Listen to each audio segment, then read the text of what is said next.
عن عمر رضي الله عنه أيضا قال: بينما نحن جلوس عند رسول الله صلى الله عليه وسلم ذات يوم إذ طلع علينا رجل شديد بياض الثياب شديد سواد الشعر لا يرى عليه أثر السفر ولا يعرفه منا أحد، حتى جلس إلى النبي صلى الله عليه وسلم فأسند ركبتيه إلى ركبتيه ووضع كفيه على فخذيه وقال: يا محمد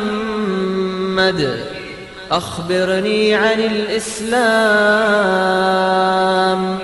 فقال رسول الله صلى الله عليه وسلم: الإسلام أن تشهد أن لا إله إلا الله وأن محمدا رسول الله وتقيم الصلاة وتؤتي الزكاة وتصوم رمضان وتحج البيت إن استطعت إليه سبيلا. قال: صدقت. فعجبنا له يسأله ويصدقه. قال: فأخبرني عن الإيمان. قال: أن تؤمن بالله وملائكته وكتبه ورسله واليوم الآخر وتؤمن بالقدر خيره وشره. قال: صدقت. قال: فأخبرني عن الإحسان. قال: أن تعبد الله كأنك تراه فإن لم تكن تراه فإنه يراك. قال: فأخبرني عن الساعة. قال: ما المسؤول عنها بأعلم من السائل. قال: فأخبرني عن أماراتها. قال: أن تلد الأمة ربتها وأن ترى الحفاة العراة العالة رعاء الشاة يتطاولون في البنيان. ثم انطلق فلبثت مليا ثم قال: يا عمر أتدري من السائل؟ قلت: الله ورسوله أعلم. قال: فإنه جبريل أتاكم يعلمكم دينكم. اللہم انا نسألک ایمانا کاملا، اللہ ہم تجھ سے سوال کرتے ہیں کامل ایمان کا، و یقینا صادقا اور سچے پکے یقین کا، و قلبا خاشعا اور ایسے دل کا اللہ تجھ سے سوال کرتے ہیں جو کہ ڈرنے والا ہو، و لسانا ذاکرا اور ایسی زبان کا جو اللہ تیرے ذکر سے ہمیشہ ہمیشہ تر رہے، و توبتا نصوحا اور خالص سچی توبہ کا تجھ سے سوال کرتے ہیں جو کمی کوتاہی ہو جائے اللہ تو معاف فرما دے، والہدایت والتوفیق اور ہدایت کا اور ہدایت پر عمل کرنے کی توفیق مانگتے ہیں تجھ سے، وَنَسْأَلُكَ عِلْمًا نَافِعًا اللہ تجھ سے ہم سوال کرتے ہیں نافع علم کا، وَعَمَلًا صَالِحًا اور صالح عمل کا، کیسا عمل؟ متقبلا جو کہ قبول ہو جائے، لما تحب وترضى اس عمل کا تجھ سے سوال کرتے ہیں اللہ جس سے تو محبت فرماتا ہے اور تو جس سے راضی ہوتا ہے، وَنَسْأَلُكَ الْعَافِيَةَ مِنْ كُلِّ بَلِيَّةٍ اور ہر طرح کے بلاؤں سے اللہ ہم تیری پناہ میں آتے ہیں، عافیت مانگتے ہیں، آمین یا رب العالمین۔ ہم ایمان کے بارے میں بات کر رہے تھے تو مزید اس کی آیات دیکھتے ہیں۔ سورۃ الحجرات میں اللہ تعالیٰ نے فرمایا: اعوذ باللہ من الشیطان الرجیم، بسم اللہ الرحمن الرحیم، پیج نمبر 34 ہے آپ کی کتابوں میں۔ یا ایھا الذین آمنوا لا تقدموا بین یدی اللہ ورسولہ واتقوا اللہ ان اللہ سمیع علیم، اے لوگوں جو ایمان لائے ہو، اللہ اور اس کے رسول کے آگے پیش قدمی مت کرو اور اللہ سے ڈرو، اللہ سب کچھ سننے اور جاننے والا ہے۔ مراد کیا ہے کہ اللہ اور اللہ کے رسول سے زیادہ دین جاننے والے مت بننا، یہ کوشش مت کرنا کہ تم کو پتہ ہے کہ نیکی کیا ہے، نہ تم کبھی نیکی ایجاد کرنے والے بننا، بلکہ لیڈر بن کے مت آؤ، فالوور بن کر آؤ۔ پھر فرمایا یا ایھا الذین آمنوا لا ترفعوا اصواتکم فوق صوت النبی ولا تجهروا له بالقول كجهر بعضكم لبعض ان تحبط اعمالكم وانتم لا تشعرون، اے لوگوں جو ایمان لائے ہو، اپنی آواز نبی کی آواز سے بلند مت کرو اور نہ نبی کے ساتھ اونچی آواز سے بات کیا کرو جس طرح تم آپس میں دوسرے سے کرتے ہو، کہیں ایسا نہ ہو تمہارا کیا کرایا سب غارت ہو جائے اور تم کو خبر بھی نہ ہو۔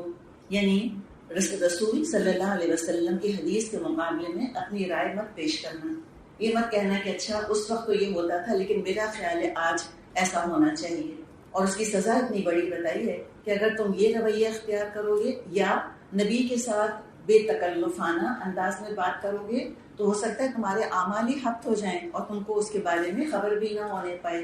آپ صلی اللہ علیہ وسلم کے ازواج بھی آپ سے فرسٹ نیم ٹرمز پر نہیں تھیں، تنہائی میں تخلیہ میں بھی وہ یا رسول اللہ ہی کہا کرتی تھی۔ عباس رضی اللہ عنہ آپ کے چچا تھے، چچا باپ کی جگہ ہوتا ہے، لیکن اپنے بھتیجے کو یا ابو بکر یا عمر رضی اللہ عنہما نے اپنے داماد کو کبھی یا محمد کہہ کے نہیں پکارا، ہمیشہ یا رسول اللہ۔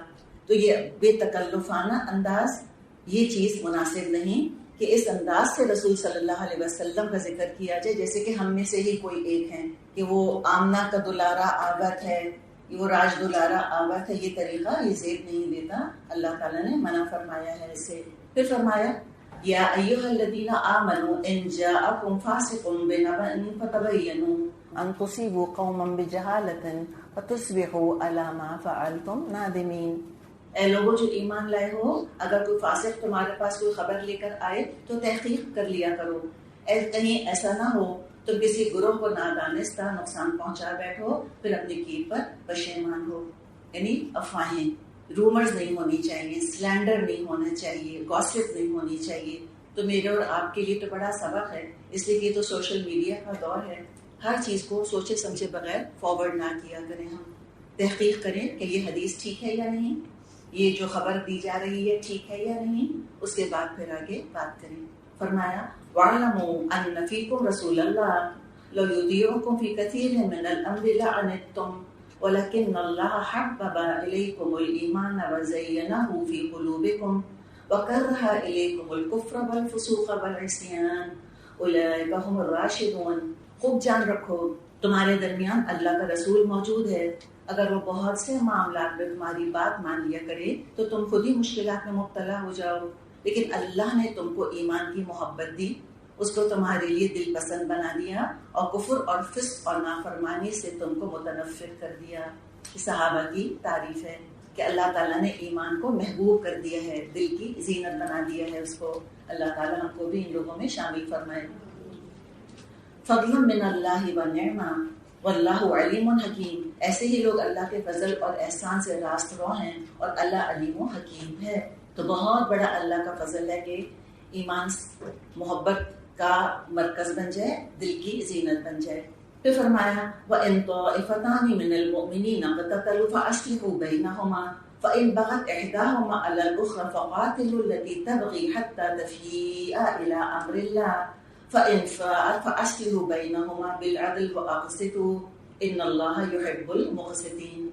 اگر اہل ایمان میں سے دو گروہ آپس میں لڑ جائیں، ان کے درمیان صلح کراؤ، پھر اگر ان میں سے ایک گروہ دوسرے گروہ سے زیادتی کرے تو زیادتی کرنے والے سے لڑو یہاں تک کہ وہ اللہ کے حکم کی طرف پلٹ آئے، پھر اگر وہ پلٹ آئے ان کے درمیان عدل کے ساتھ صلح کرا دو اور انصاف کرو، اللہ انصاف کرنے والوں کو پسند کرتا ہے۔ تو اپنی لسٹ میں ایک اور چیز ایڈ کر لیجیے، مومن عدل اور انصاف کرنے والا ہوتا ہے، انصاف پرست ہوتا ہے، عدل پرست ہوتا ہے، عدل پسند ہوتا ہے۔ مسلمان سے جنگ کرنا کبیرہ گناہ ہے یا صغیرہ؟ جنگ کریں گے تو قتل ہوگا یا نہیں ہوگا؟ کوئی کیسا گناہ ہے یہ؟ کبیرہ گناہ ہے۔ تو کبیرہ گناہ کا ارتکاب کرنے والا مومن رہتا ہے یا نہیں؟ دوبارہ آیت کو دیکھیے دوبارہ آیت پہ غور فرمائیے، اللہ تعالیٰ نے کیا فرمایا ہے؟ وَإِن طَائِفَتَانِ مِنَ الْمُنَافِقِينَ وَإِن طَائِفَتَانِ مِنَ الْكَافِرِينَ. کیا لفظ ہے؟ انڈر لائن کیجیے اس لفظ کو. وَإِن طَائِفَتَانِ مِنَ الْمُؤْمِنِينَ. اب دوبارہ جواب دیجیے، کبیرہ گناہ کرنے والا مومن رہتا ہے یا نہیں؟ جی ہاں، پھر بھی مومن ہوتا ہے، اس لیے کہ توبہ استغفار کے دروازے کھلے ہیں اس کے لیے. غلطی انسانوں سے ہو جاتی ہے، بڑے بڑے گناہ ہو جاتے ہیں، لیکن اس کا مطلب یہ نہیں ہے کہ وہ شخص اسلام اور ایمان کے دائرے سے نکل کے اور کفر کے دائرے میں داخل ہو گیا. نہیں، ایسی بات نہیں ہے. اور مومن کی کیا شان پتہ چلی؟ کہ وہ خاموش تماشائی بن کر نہیں بیٹھتا. 2 ملکوں میں جنگ ہو یا خاندان کے 2 انڈیویجولز 2 افراد میں جنگ ہو، کوشش کیا کرنی چاہیے؟ ان کے درمیان صلح کرا دیں، ان کے درمیان معاملے کو ٹھیک کر دیں، اور چپ چاپ یہ بیٹھ کے دیکھتے نہ رہیں کہ ٹھیک ہے جو کرتے ہیں کرتے رہیں، ہمیں کیا، ہم کیوں بولیں، ہم بولے بنیں گے بیچ میں. نہیں، ہمیں بیچ میں بولنا ہے اور ہمیں معاملات کو درست کرنا ہے. اور مومن عدل اور انصاف کا متلاشی رہتا ہے. اور کیا خوبی ہوتی ہے ایمان والوں کی؟ فرمایا یا ایھا الذین آمنوا اجتنبوا کثیرا من الظن ان بعض الظن اثم ولا تجسسوا ولا یغتب بعضکم بعضا ایحب احدکم ان یاکل لحم اخیہ میتا فکرہتموہ واتقوا اللہ ان اللہ تواب الرحیم. اے لوگوں جو ایمان لائے ہو، بہت گمان کرنے سے پرہیز کرو، بعض گمان گناہ ہوتے ہیں. تجسس مت کرو، اور تم میں سے کوئی کسی کی غیبت نہ کرے. کیا تمہارے اندر کوئی ایسا ہے جو اپنے مرے ہوئے بھائی کا گوشت کھانا پسند کرے گا؟ دیکھو تم خود اس سے گھن کھاتے ہو. اللہ سے ڈرو، اللہ بڑا توبہ قبول فرمانے والا اور رحیم ہے. تو ایمان والوں کی زبان کے بارے میں اللہ تعالیٰ ہمیں ہدایات دے رہا ہے. جب لوگوں میں صلح کرائیں گے تو خود بھی جمالو تو نہیں ہو سکتے کہ پہلے تو لڑائی کروائی، پہلے تو غیبت کری، پہلے تو ادھر کی ادھر لگائے، چغلخوریاں کری، اور اس کے بعد پھر صلح کرانے کا ارادہ کیا. ایسے لوگ کبھی صلح نہیں کراتے، بلکہ صلح کے نام پر مزید فساد ہی پیدا کر رہے ہوتے ہیں. تو ایک مومن ہونے کے ناطے اب انشاءاللہ کیا کرنا ہے مجھ کو اور آپ کو؟ اپنی زبان کے استعمال کے بارے میں جتنا احتیاط کا معاملہ کر سکیں کرنے کی ضرورت ہے. گمان نہیں کیا کریں میرے خیال ہے ایسے ہوگا، نہ دین کے بارے میں نہ اللہ کے بارے میں کہ میرا خیال ہے اللہ کو جو ایک چیز یوں اچھی لگتی ہے اور یوں اچھی نہیں لگتی. نہیں، مومن علم کی بنیاد پر، دلیل کی بنیاد پہ عمل کرتا ہے، گمان کی بنیاد پہ نہیں. اور کسی کے بارے میں بدگمانی نہیں لے کر آئیں. 70 دفعہ اس کی تعبیریں تلاش کریں اور بہتر سے بہتر گمان کریں، غیبت نہیں کریں اور اللہ کا تقوی اختیار کریں. اور یہاں مومنوں کے اللہ نے صفات کیا بتائی ہیں؟ Page number 38. انما یعنی صرف مومن تو وہی ہیں، اس کے علاوہ کوئی مومن نہیں ہے. یہی ڈیفینیشن ہے مومن کا. میرا اور آپ اپنا اپنا ایمان اس آیت پر پرکھ لیں. اللہ تعالیٰ نے کسوٹی دے دی ہے. اپنے آپ کو تم مومن سمجھتے ہو، ہر مومن سمجھنے والا مومن ہوتا نہیں ہے. اپنے آپ کو مومن سمجھنے والا ضروری نہیں ہے کہ مومن ہو. اس کے لیے کوئی دلائل چاہیے، اس کے لیے شواہد چاہیے، ثبوت چاہیے. کسوٹی پہ پرکھنا ہوتا ہے اپنے آپ کو. تو اللہ تعالیٰ نے وہ کسوٹی یہاں دے دی ہے. انما المؤمنون الذین آمنوا باللہ ورسولہ. وہی صرف مومن ہے جو کہ ایمان لائے اللہ پر اور اس کے رسول پر. اور اس میں ایڈ کر لیجیے ایمان لائے جیسا کہ ایمان لانے کا حق ہے.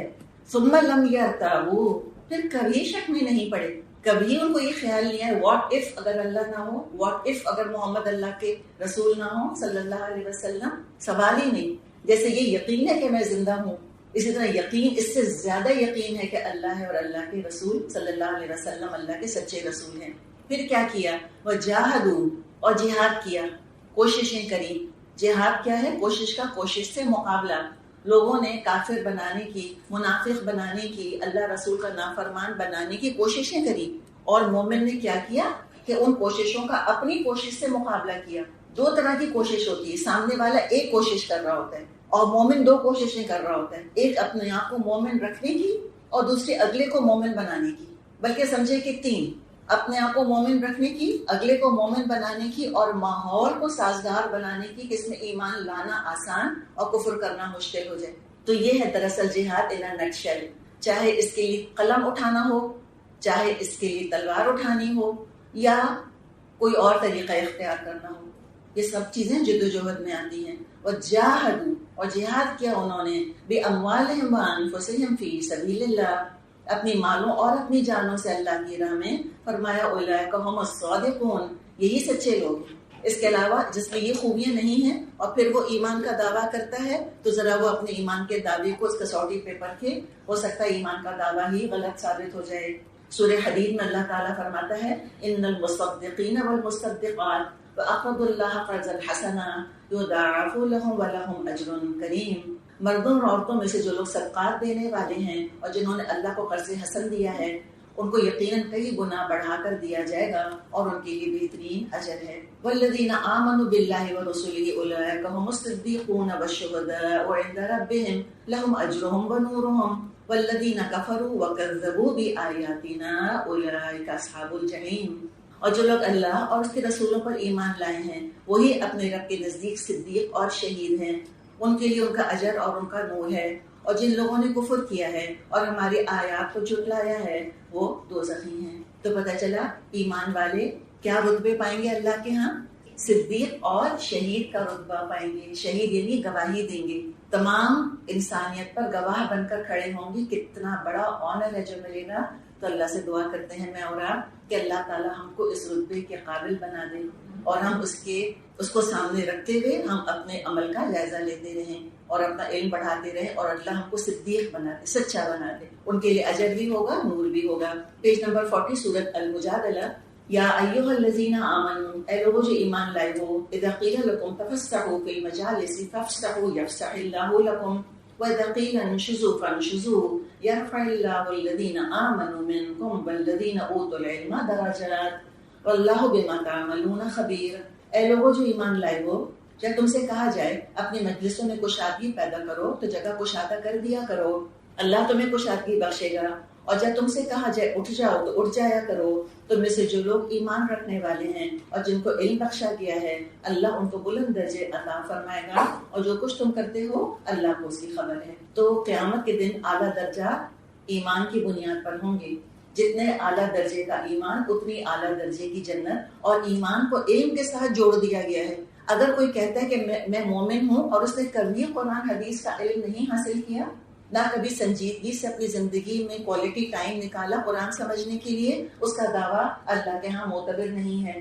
اس لیے کہ سورہ شورا اگر ہم پڑھیں تو سورہ شورا کے آخر میں تو نبی اکرم صلی اللہ علیہ وسلم سے کہا گیا ہے کہ آپ تو جانتے ہی نہیں تھے کہ کیا چیز ہے کتاب اور کیا ہوتا ہے ایمان، وہ تو اللہ تعالیٰ نے وحی کے ذریعے سے آپ کو بتا دیا۔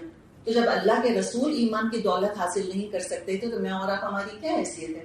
پلیز ایمان کو عقیدے سے کنفیوز نہ کیجیے گا۔ آپ صلی اللہ علیہ وسلم نے کبھی شرک نہیں کیا، کبھی بتوں کا چڑھاوا نہیں کھایا، کبھی غیر اللہ سے دعائیں نہیں مانگی، کبھی کبائر کا ارتکاب نہیں کیا، نہ شراب پی، نہ زنا، نہ جوا، نہ جھوٹ۔ لیکن ایمان جس کو ہم کہتے ہیں وہ جو ہم نے دیکھا ہے حدیث جبریل کے اندر کہ اللہ پر ایمان لانا اور کتابوں پہ، فرشتوں پہ، وہ جو ہم نے 6 ارکان دیکھے وہ تو آپ صلی اللہ علیہ وسلم کو نہیں معلوم تھا۔ تو علم اور ایمان یہاں پر ساتھ ساتھ آ رہے ہیں۔ اب اللہ تعالیٰ نے ایک اور کسوٹی دی ہے ایمان کی، فرمایا لا تجد قوما یؤمنون باللہ والیوم الآخر یوادون من حاد اللہ ورسولہ ولو كانوا آباءهم أو أبناءهم أو إخوانهم أو عشيرتهم أولئك كتب في قلوبهم الإيمان وأيدهم بروح منه ويدخلهم جنات تجري من تحتها الأنهار خالدين فيها رضي الله عنهم ورضوا عنه أولئك حزب الله ألا إن حزب الله هم المفلحون۔ تم کبھی نہ پاؤ گے کہ جو لوگ اللہ اور آخرت پر ایمان رکھنے والے ہیں وہ ان لوگوں سے محبت کرتے ہوں جنہوں نے اللہ اور اس کے رسول کی مخالفت کی ہے، خواہ وہ ان کے باپ ہوں یا ان کے بیٹے یا ان کے بھائی یا ان کے اہل خاندان۔ یہ وہ لوگ ہیں جن کے دلوں میں اللہ نے ایمان سخت کر دیا ہے اور انہیں اپنی طرف سے ایک روح عطا کر کے ان کو قوت بخشی ہے۔ وہ ان کو ایسی جنتوں میں داخل کرے گا جن کے نیچے نہریں بہتی ہوں گی، ان میں وہ ہمیشہ رہیں گے۔ اللہ ان سے راضی ہوا اور وہ اللہ سے راضی ہوئے۔ وہ اللہ کی پارٹی، اللہ کی جماعت کے لوگ ہیں۔ خبردار رہو، آگاہ ہو جاؤ، غور سے سن لو، کان کھول کے سن لو، اللہ کی جماعت والے ہی فلاح پانے والے ہیں۔ الا ان حزب اللہ هم المفلحون۔ اللہ تعالیٰ ہمیں حزب اللہ بنائے۔ سورہ ممتحنہ میں خاص طور پہ مومن خواتین کی بات کی گئی ہے کہ مومن عورت کیسی ہوتی ہے۔ یا ایھا النبی اذا جاءک المؤمنات یبایعنک علی ان لا یشرکن باللہ شیئا ولا یسرقن ولا یزنین ولا یقتلن اولادہن ولا يأتين ببهتان يفترينه بين أيديهن وأرجلهن ولا يعصينك في معروف فبايعهن واستغفر لهن الله ان اللہ غفور رحیم۔ اے نبی صلی اللہ علیہ وسلم، جب آپ کے پاس مومن عورتیں بیعت کرنے کے لیے آئیں اور اس بات کا عہد کریں کہ وہ اللہ کے ساتھ کسی چیز کو شریک نہ کریں گی، چوری نہ کریں گی، زنا نہ کریں گی، اپنی اولاد کو قتل نہ کریں گی، اپنے ہاتھ پاؤں کے آگے کوئی بہتان گھڑ کر نہ لائیں گی، اور کسی امر معروف میں اے نبی صلی اللہ علیہ وسلم آپ کی نافرمانی نہ کریں گی، تو ان سے بیعت لے لیجئے اور ان کے حق میں اللہ سے دعائیں مغفرت کیجئے، یقیناً اللہ درگزر فرمانے والا اور رحم کرنے والا ہے۔ ایمان سے پہلے کی شخصیت بھی اس میں موجود ہے کہ مکے میں، عرب میں خواتین کا ایک عام کردار کیا ہوتا تھا؟ شرک کرتی تھیں، زنا کرتی تھیں، اولاد کو قتل کر دیتی تھیں۔ بیٹیوں کا قتل تو ہم جانتے ہیں، بیٹیوں کو زندہ درگور کر دیا جاتا تھا، اور بہتان کا معاملہ بھی ہوا کرتا تھا، دوسروں پر بھی بہتان لگاتی تھی، خود کا بھی کردار اچھا نہیں ہوتا تھا۔ یہ سب ایک کردار کی نشاندہی ہے جو اللہ نے یہاں کر دی۔ تو دیکھیں، ایمان سے پہلے اور ایمان کے بعد کیا کردار ایک جیسا ہو سکتا ہے؟ نہیں ہو سکتا، ناممکن ہے۔ ٹرانسفارمیشن دیکھیں، اخلاق میں کیا بلندی آئی تھی، کیا موریلٹی آئی تھی، اور ایمان کے بغیر کوئی موریلٹی نہیں ممکن۔ اخلاق کا اعلیٰ درجہ مل نہیں سکتا ایمان کے بغیر۔ تو ہمیں ایمان انسان بناتا ہے۔ ہم تو مومن کی بات کرتے ہیں، اسلام سے پہلے انسان تو بنے انسان، مومن بننے سے پہلے انسان اپنے درجے پر تو آ جائے۔ تو یہ دیکھیں، یہ کردار کی بلندی ہے جو ایمان عطا کرتا ہے۔ سورہ تغابن میں فرمایا، یا ایھا الذین آمنوا ان من ازواجکم واولادکم عدوا لکم فاحذروہم وان تعفوا وتصفحوا وتغفروا فان اللہ غفور رحیم۔ اے لوگوں جو ایمان لائے ہو، تمہاری بیویوں اور تمہاری اولاد میں سے بعض تمہارے دشمن ہیں، ان سے ہوشیار رہو، اور اگر تم عفو اور درگزر سے کام لو اور معاف کر دو تو اللہ غفور و رحیم ہے۔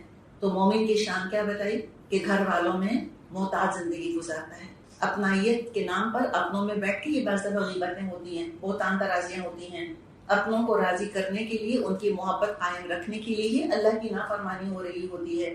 سورہ طور میں اللہ تعالیٰ نے جنتیوں کی صفت بتائی، انا کننا قبل فی اہلنا مشفقین، اس سے پہلے اپنے گھر والوں میں ہم ڈر ڈر کے زندگی گزارا کرتے تھے۔ ڈر ڈر کے کیا مطلب؟ احتیاط کے ساتھ کہ اللہ تعالیٰ کہیں ان کا حق نہ مار لوں میں، کہیں ایسا نہ ہو کہ تیری نافرمانی ان کی رضا کے لیے کر بیٹھوں، اولاد کو اچھا کھلانے کی خاطر، اچھا پڑھانے کی خاطر حرام کمانے لگ جاؤں، یا اولاد کی محبت کی وجہ سے ان کو نماز کا نہ بتاؤں، یا سوشل بیک آؤٹ ہونے کی وجہ سے بیٹیوں کو حجاب کا نہ بتاؤں، یا خود بھی حجاب چھوڑ دوں کہ بچے امبیرس ہوتے ہیں مجھ کو دیکھ کر۔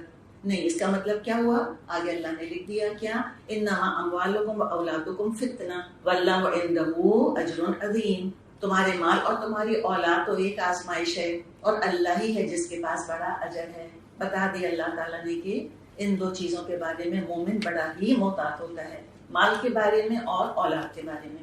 تو کیا کرو؟ کیا ڈر ڈر کے ہم بالکل ہی اپنی زندگی مشکل کر لیں؟ نہیں۔ تو ایک جو اللہ تعالیٰ نے ورڈ آف کوشن دیا، پھر کہا کہ گھر میں تمہیں رہنا کیسے ہے کہ تم عفو درگزر سے کام لو، معاف کر دو، ہوشیار رہو، ہوشیار تو رہو لیکن عفو درگزر کا معاملہ کرو۔ گھر میں ایسے مت داخل ہونے جیسے کوئی شیر گھر میں داخل ہوتا ہے، چھوٹی چھوٹی چیزوں کو پکڑ کے، اور اولاد کے ساتھ بہت سختی کا معاملہ مت کرنا اپنے گھر والوں کے ساتھ۔ تو نرمی بھی ساتھ اللہ نے سکھا دی، فاذروہم ایک لفظ ہے، اس ایک لفظ کو اللہ نے 3 الفاظ کے ساتھ بیلنس کیا ہے۔ تو مومن تو الفت کا مرکز ہوتا ہے، لیکن اس آزمائش کو ذہن میں ضرور رکھیں۔ پھر کیا کرو؟ فاتقوا اللہ ما استطعتم واسمعوا واطیعوا وانفقوا خیرا لانفسکم ومن یوق شح نفسہ فاولئک هم المفلحون۔ لہٰذا جہاں تک تمہارے بس میں ہو اللہ سے ڈرتے رہو، اور سنو اور اطاعت کرو، اور اپنے مال خرچ کرو، یہ تمہارے ہی لیے بہتر ہے۔ جو اپنے دل کی تنگی سے محفوظ رہ گئے بس وہی فلاح پانے والے ہیں۔ تو پتہ یہ چلا کہ مومن کا فوکس اپنی ذات سے ہٹتا نہیں ہے، وہ لوگوں کی اصلاح میں اتنا مصروف نہیں ہو جاتا کہ خود عمل کرنا چھوڑ دے، دوسروں کو نصیحت، خود میاں فضیحت، ایسا نہیں ہوتا۔ تو اپنے اوپر بھی فوکس کرو، اور جنرس ہو، سخی بن جاؤ، بگنانس ہو، مٹھیاں کھولو، دینے والے بنو، لوگوں کی توقعات تک پوری کر دو۔ حقوق تو بڑی چیز ہے، اپنا حق چھوڑتے ہو تو چھوڑ دو، جانے دو اپنا حق، اپنے حق کا تم تقاضا نہیں کرو، لوگوں کی ایکسپیکٹیشنز پر بھی پورے اترنے کی کوشش کرو۔ بی اے گیور، تو دینا یا دینے والا ہونا صرف یہ مال میں نہیں ہوتا، اس کے بہت سارے مختلف پہلو ہیں. اگر کسی کی توقع ہے آپ سے کہ جب وہ آئیں گے تو آپ ان کے لیے بریانی پکائیں گی تو توقع پر پوری اتریں، بہترین پکائیں. تو بریانی پکائیں عین عبادت کی نیت سے کہ یہ عین عبادت. انشاءاللہ عبادت کا ٹاپک ہمارا آئے گا، اس پہ انشاءاللہ کیٹیگریز عبادت کی دیکھ لیں گے. آگے فرمایا ان تقرضوا اللہ قرضا حسنا یضاعفہ لکم ویغفر لکم واللہ شکور حلیم. اگر تم اللہ کو قرض حسن دو تو تمہیں کئی گناہ بڑھا کر دے گا اور تمہارے قصوروں سے درگزر فرمائے گا. اللہ بڑا قدردان اور بردبار ہے. سورہ تحریم میں فرمایا یا ایھا الذین آمنوا، اے لوگو جو ایمان لائے ہو، توبوا الی اللہ توبۃ نصوحا عسیٰ ربکم ان یکفر عنکم سیئاتکم وَيُدْخِلَكُمْ جَنَّاتٍ تَجْرِي مِنْ تَحْتِهَا الْأَنْهَارُ يَوْمَ لَا يُخْزِي اللَّهُ النَّبِيَّ وَالَّذِينَ آمَنُوا مَعَهُ نُورُهُمْ يَسْعَىٰ بَيْنَ أَيْدِيهِمْ وَبِأَيْمَانِهِمْ يَقُولُونَ رَبَّنَا أَتْمِمْ لَنَا نُورَنَا وَاغْفِرْ لَنَا إِنَّكَ عَلَىٰ كُلِّ شَيْءٍ قَدِيرٌ. اے لوگوں جو ایمان لائے ہو، اللہ سے توبہ کرو، خالص توبہ. کہیں ہم استغفر اللہ استغفر اللہ، اسے سب کو بھول جائیں. کہاں بیٹھی ہیں، دائیں کون بائیں کون، جگہ کیا، یوں سمجھیں کہ آپ اور آپ کریں اور اپنے دل کو دیکھیں اور اس کو ایمان سے لبریز محسوس کریں. نور ہی نور ہے، ایسا محسوس کریں کہ اس کی شعائیں نکل رہی ہیں آپ کے دل سے ایمان کی، اور اللہ کے سامنے گڑ گڑا کر کہہ رہے ہیں سجدے میں اپنی پیشانی رکھ کے کہ اللہ بخش دے، اللہ معاف کرے. اللہ بہت گناہ کیے ہیں، کبیرہ بھی کی، صغیرہ بھی کی. اللہ کا تو معاف نہیں کرے گا تو ہم کہاں جائیں گے. اللہ معاف کرنے والا ہے، اللہ تواب ہے، ہم توبہ کرتے نہیں ہیں. ایمان کی کمی بہت سے نقصانات میں مبتلا کر دیتی ہے، بہت سی غلط فہمیوں میں انسان کو مبتلا کر دیتی ہے. تو اے لوگوں جو ایمان لائے ہو، اللہ سے توبہ کرو، خالص توبہ. بعید نہیں اللہ تمہاری برائیاں تم سے دور کر دے اور تم ایسی جنتوں میں داخل فرما دے جن کے نیچے نہریں بہہ رہی ہوں گی. یہ وہ دن ہوگا جب اللہ اپنے نبی کو اور ان لوگوں کو جو ان کے ساتھ ایمان لائے ہیں رسوا نہ کرے گا. اللہ سے دعا کریں اللہم استرنی بسترک الجمیل. اللہ میری گناہوں کو، میری خطاؤں کو، میرے گناہوں کو، میری برائیوں کو اللہ اپنے ستر کی خوبصورت چادر سے ڈھانپ لے. اور یہ کیوں کہا کہ اللہ رسوا نہ کرے گا؟ اس لیے کہ مومن رسوا ہو جاتا ہے دنیا میں. لوگ اس کا ماضی نہیں بھولنے دیتے، ماضی کے تانے دیتے ہیں، چھوٹی چھوٹی باتوں پہ گرفت کرتے ہیں کہ تم قرآن پڑھ کر ایسی ہو، تم قرآن پڑھا کر تم ایسی حرکتیں کرتی ہو. پھر ان کے خلاف ایک ملائن کرنے کی کیمپین چلاتے ہیں کہ ان کو بدنام کریں، ان کی خرابیوں کی ٹوہ میں رہتے ہیں. اور شیطان کی فیوریٹ کاموں میں سے کام کیا ہے کہ ایمان والوں کی برائیوں کو وہ برسر عام لوگوں کے سامنے کسی طرح ظاہر کروا دے. تو اللہ تعالیٰ تو نہیں رسوا کرے گا، نہ اپنے نبی کو نہ ایمان والوں کو. دعا کریں اللہ ہمیں ان میں شامل کر لے. اور ہوگا کیا؟ نورہم یسعیٰ بین ایدیہم وبایمانہم. ان کا نور ان کے آگے آگے اور ان کے دائیں جانب دوڑ رہا ہوگا. اور وہ کہہ رہے ہوں گے، کہاں کہہ رہے ہوں گے؟ یہ پولیس رات پر کہہ رہے ہوں گے. یہ دنیا کا معاملہ نہیں ہے. اتنی عادت ہوتی ہے مومن کو دعائیں کرنے کی کہ وہ دعائیں کرتے کرتے وہ آخرت میں بھی اپنے لیے دعائیں کرے گا. ہم اس کا مطلب ہے قیامت کے دن اپنی پرسنالٹیز کے ساتھ اٹھیں گے، اپنی عادتوں کے ساتھ اٹھیں گے. اور ہم نے یہ بات دیکھی ہے کہ ایمان عادتوں پر کام کرتا ہے. تو وہ اس دن بھی دعا کر رہے ہوں گے پولیس رات کراس کرتے کرتے، کیا؟ ربنا اتمم لنا نورنا واغفر لنا. اے ہمارے رب، ہمارا نور ہمارے لیے مکمل کر دے اور ہم سے درگزر فرما، تو ہر چیز پر قدرت رکھتا ہے. سورہ معارج یہ تقریباً وہی مضمون ہے جو سورہ مومنون میں آ چکا، لیکن دہرائی کرنے میں کوئی بھی حرج نہیں. کون ہوتے ہیں مومن؟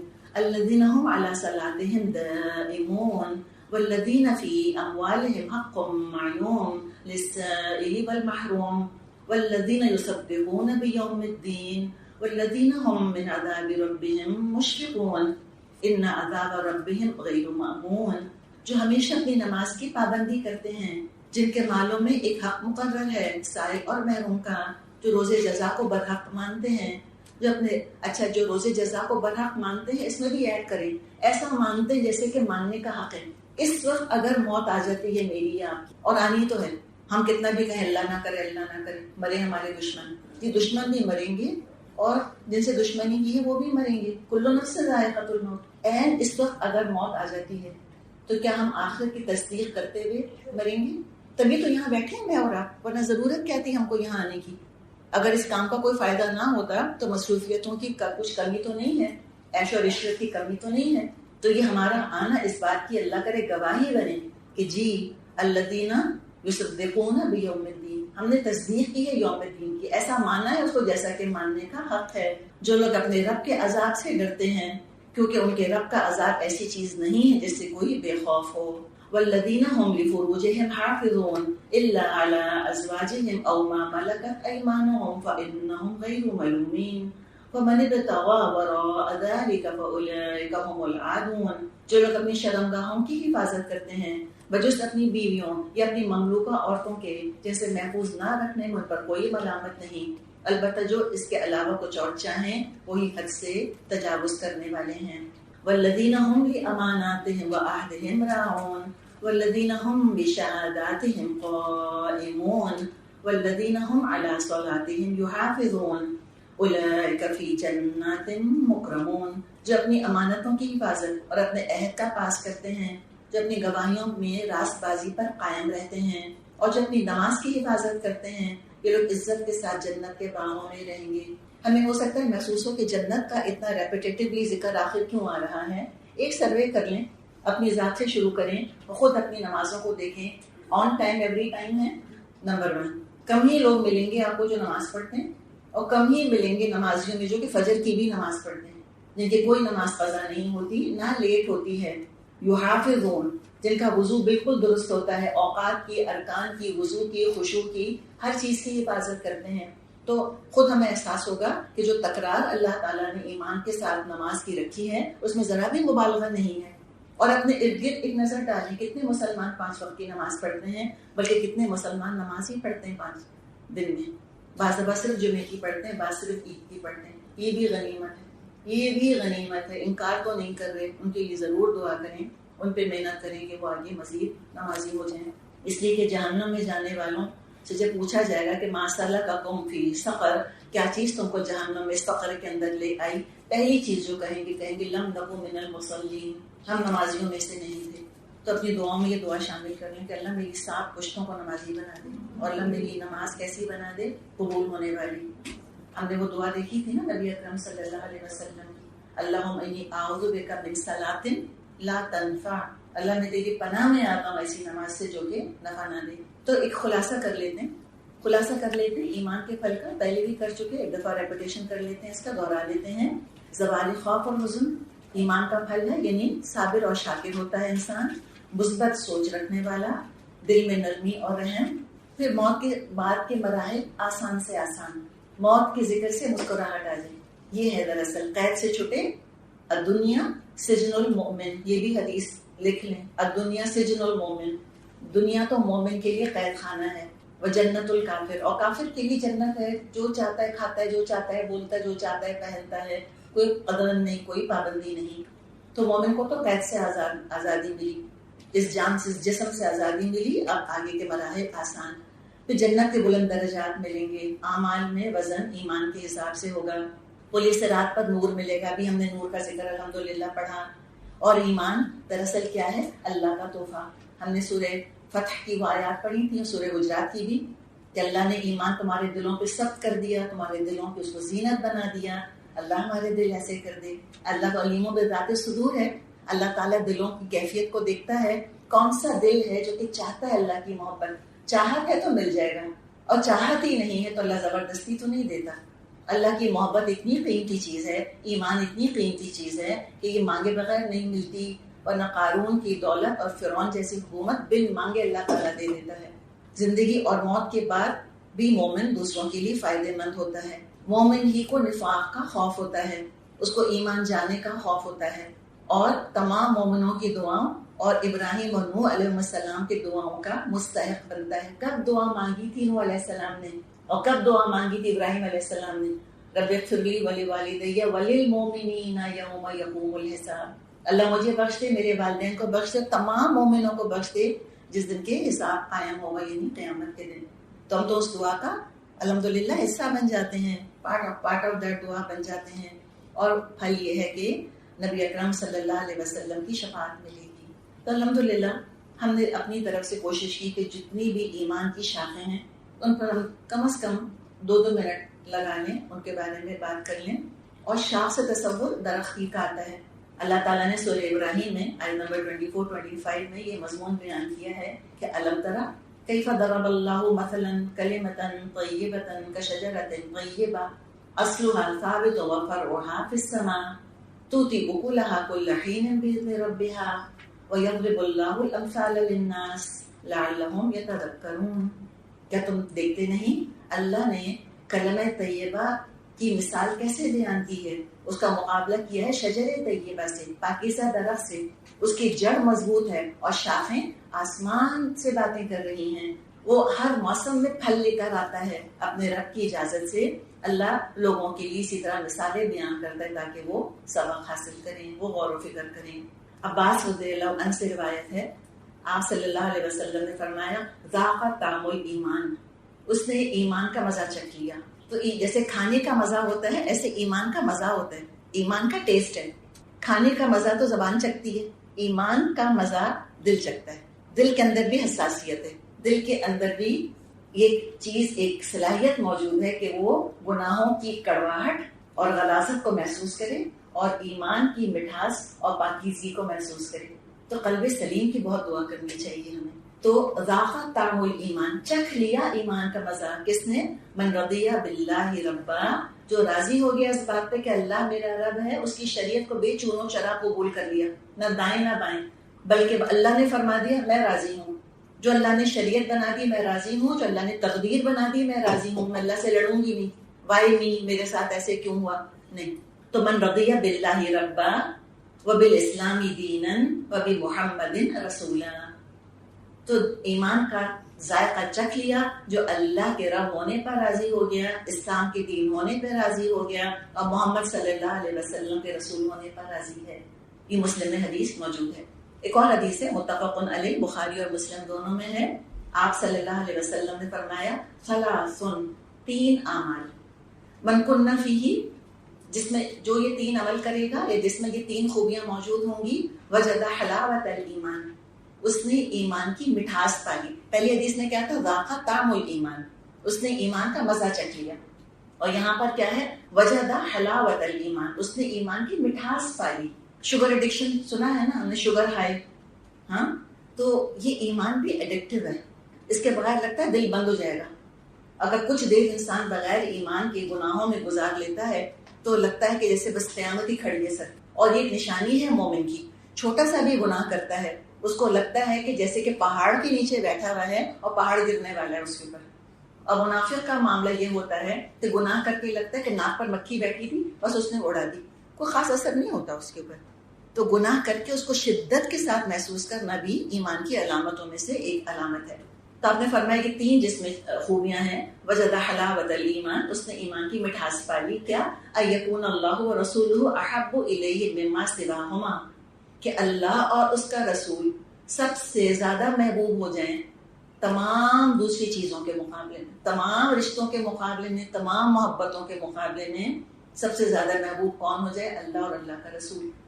ہے الحمدللہ، نہیں ہے تو ابھی دعا کر لیں، اللہم انی اسألک حبک، اللہ تجھ سے میں تیری محبت کا سوال کرتی ہوں. تو نمبر 1. نمبر 2 کیا؟ وَأَن يُحِبَّ الْمَرْءَ، کہ وہ جب کسی سے محبت کرے، لا يُحِبُّهُ إِلَّا لِلَّهِ، تو اس سے صرف اللہ کی خاطر محبت کرے. اور اس میں صرف ایک نقطۂ نظر تبدیل کرنا ہے، ہم کو اپنی نیت بدلنی ہے. والدین سے محبت ہے، بھائی بہن بھائیوں سے، الحمدللہ اولاد سے، شوہر کو بیوی سے، بس اس کا سرا لے جا کر اللہ سے جوڑ دیں. ان تمام محبتوں کو اللہ کی محبت کے تابع کر دیں تو یہ ایمان کی مٹھاس چکھ لیں گے. تیسری نشانی وَأَن يَكْرَهَ، کہ اس کو سخت ناگوار گزرے یہ بات، أَن يَعُودَ فِي الْكُفْرِ، کہ وہ کفر میں، نافرمانی میں، بے ایمانی کی حالت میں دوبارہ لوٹ کر جائے. کتنا برا لگے. كَمَا يَكْرَهُ أَن يُقْذَفَ فِي النَّارِ، جیسے کہ آگ میں پھینکا جانا اس کو ناگوار لگے. کوئی اٹھا کر آگ میں پھینک رہا ہو، اس وقت جو دل کی کیفیت اور حالت اور پینے کو اتنا برا لگے، ایمان کو چھوڑ کر دوبارہ پچھلی زندگی کی طرف پلٹ جانا جس میں کہ نافرمانی تھی. تو الحمدللہ یہ ہمارا موضوع جو ہے یہ مکمل ہوا ایمان کا. اب ہم ایک نیا موضوع شروع کر رہے ہیں اور وہ ہے نفاق. ایمان کی ضد نفاق. نفاق کا لغوی مطلب ہے ختم ہو جانا فنا ہو جانا، کم ہو جانا، to finish, to become extinct یا ٹو ریڈیوس، کم ہو جانا. نفوق الرجل کا مطلب ہوتا ہے خرجت الروح. نفوق الرجل یعنی اس کی روح نکل گئی، کسی انسان کی روح نکل گئی، کہتے ہیں نفوق الرجل. نفق، یہ سعودی عرب جاتی ہوں گی تو یہ لفظ آپ لکھا ہوا دیکھتی ہوں گی. نفق ٹنل کو کہتے ہیں، سرنگ کو کہتے ہیں. اور ہم جانتے ہیں سرنگ کا ایک انٹرنس ہوتا ہے اور ایک ایگزٹ ہوتا ہے. دو اس کے منہ ہوتے ہیں، ایک طرف سے داخل ہوتے ہیں، دوسری طرف سے نکل سکتے ہیں. یہ لغوی معنی ہیں. ورڈ ٹو ورڈ اس کا مطلب یہ ہے. اب اصطلاحی معنی جو ہے، جب اسلام نے اس لفظ کو ٹرمینالوجی بنایا، اس کا مطلب ہے ان یظہر العبد خلاف ما یخفی، کہ ایک انسان جو ظاہر کر رہا ہے وہ اس کے بالکل برخلاف ہے جو اس نے دل کے اندر چھپایا ہوا ہے. یعنی دو رخا انسان ہے، ٹو فیسڈ پرسنالٹی. نفاق کی دو قسمیں ہیں، النفاق الاکبر اور دوسرا النفاق الاصغر. النفاق الاکبر یہ کیا ہے؟ ہوا نفاق الاعتقاد. یہ اعتقادی نفاق ہے، شعوری نفاق ہے. یہ بھی ہم اس وقت سمجھ لیں کہ یہ جو کیٹیگری ہے نفاق کی، دیکھیے جس کو نفاق الاکبر کہہ رہے ہیں، جو شعوری نفاق ہے، جو عقیدے کا نفاق ہے، یہ بہت ریئر ہے، بہت کم ہوتا ہے.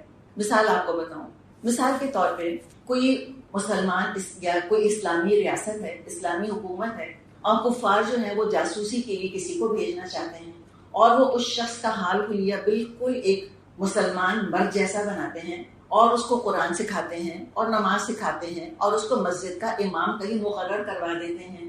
اب عام مسلمانوں کو تو نہیں پتا نا کہ دل میں کیا ہے اس کی. انہوں نے حال حلیہ دیکھا، اس کا قرآن سنا، اس کی دین کی نالج، دین کی معلومات انہوں نے اس سے چیک کر لی، اس کا امتحان لے لیا، ہر کرائٹیریا کے اوپر وہ پورا اتر گیا، تو کہا ٹھیک ہے آپ کو ہم بھی رتبہ دے دیتے ہیں. لیکن مجھے بتائیں کہ کیا حقیقی طور پہ وہ مومن ہے؟